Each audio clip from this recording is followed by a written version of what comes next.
De retour sur le plateau d'Expérience TV by French Web. Bienvenue si vous nous rejoignez maintenant sur ce live.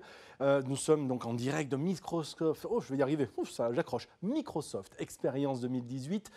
Et nous continuons notre voyage aujourd'hui dans les différentes évolutions, innovations que l'intelligence artificielle permet au sein de l'entreprise et dans la transformation de celle-ci.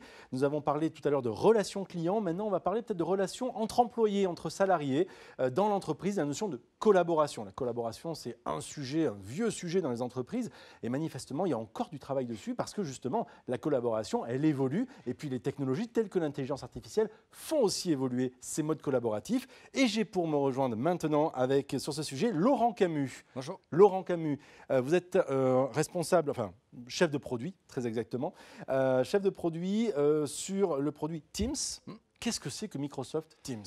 Alors, Microsoft Teams, c'est une solution de collaboration. Certains la voient comme une application, mais c'est bien plus qu'une application, puisque c'est une plateforme de collaboration en entreprise, pour les salariés d'une entreprise, mais aussi de collaboration avec l'extérieur de l'entreprise. Suite à nos changements de méthode de travail, aujourd'hui, on passe de plus en plus de temps à collaborer en entreprise. Avant, on collaborait moins ou différemment ? On collaborait moins, en fait. On était plus par silo, les gens travaillaient plus entre eux. Aujourd'hui, en fait, on a beaucoup plus de transparence. Les entreprises sont globalement plus mondiales. On travaille maintenant, travailler de chez soi, c'est plus tellement une exception, c'est plutôt une attente des salariés. Donc, on a besoin d'avoir des nouveaux outils qui correspondent à ces évolutions de mode d'usage du salarié qui va faire du télétravail ou sur la mondialisation qui fait qu'on va être amené à travailler avec des entreprises, avec différents fuseaux horaires. Exactement, exactement, dans des langues différentes, etc. Donc ça, c'est l'évolution aujourd'hui, c'est l'élément exogène, on va dire, qui a fait qu'il faut repenser ces modes de collaboration. Et justement, Microsoft Teams se propose d'arriver à retravailler, à travailler justement sur et exploiter ces évolutions. Tout à fait, tout à fait. Donc on a créé Microsoft Teams il y a un peu plus d'1 an et demi maintenant, en se basant sur le retour de nos clients qui avaient des solutions de communication unifiées, plus à l'ancienne. Et donc plus vocal très souvent d'ailleurs. Plus vocal, de chat, de vidéo. Et là, Microsoft Teams, en fait, tire profit de notre plateforme Office 365, qui est une suite de productivité. Et donc ça bien sur PowerPoint, Office, Excel. Entre autres. Ça, c'est les basiques, on va dire. Mais aujourd'hui, ça rejoint cette grande famille. Et exactement. Et même plus, puisqu'aujourd'hui, Microsoft Teams s'ouvre à l'extérieur de la famille Microsoft, en quelque sorte, puisqu'on a plus de 200 applications tierces qu'on peut intégrer dans Microsoft Teams. Qu'on peut connecter, donc. Qu'on peut connecter. Je travaille avec Dropbox, je peux intégrer Dropbox dans Microsoft Teams. C'est un des exemples possibles.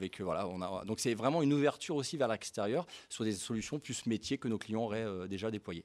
Alors, donc, l'évolution de la collaboration au sein de l'entreprise, c'est finalement une sorte de communication intelligente aujourd'hui, puisque je sens qu'il y a des choses qui se connectent entre elles, si je comprends bien, et des choses qui sont éventuellement hétérogènes.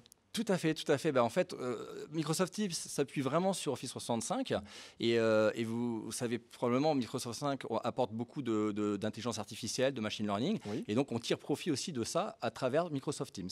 Alors, on en parlait tout à l'heure, notamment avec la chef de projet, chef de produit de Office 365 sur les aspects graphes. Il y a des choses qui se passent aussi. Est-ce que Teams utilise et tire parti et profit du Microsoft Graph ? Tout à fait. On a annoncé très récemment l'ouverture des API Microsoft Teams à travers Microsoft Graph, qui va permettre d'imaginer des scénarios métiers. Par exemple, une usine qui dispose d'une chaîne de production qui tombe en panne.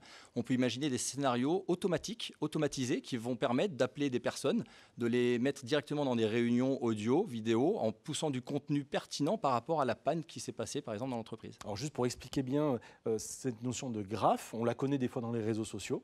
Cette notion de graphe, c'est faire en sorte de connecter la connaissance, notamment au niveau du contexte d'usage, des personnes, des habitudes, des documents. Ça va jusque-là ? Ça va jusque-là, tout à fait. Donc ça veut dire que les documents, le système est capable de les connaître, de les lire, d'en comprendre les éléments ? Typiquement, voilà.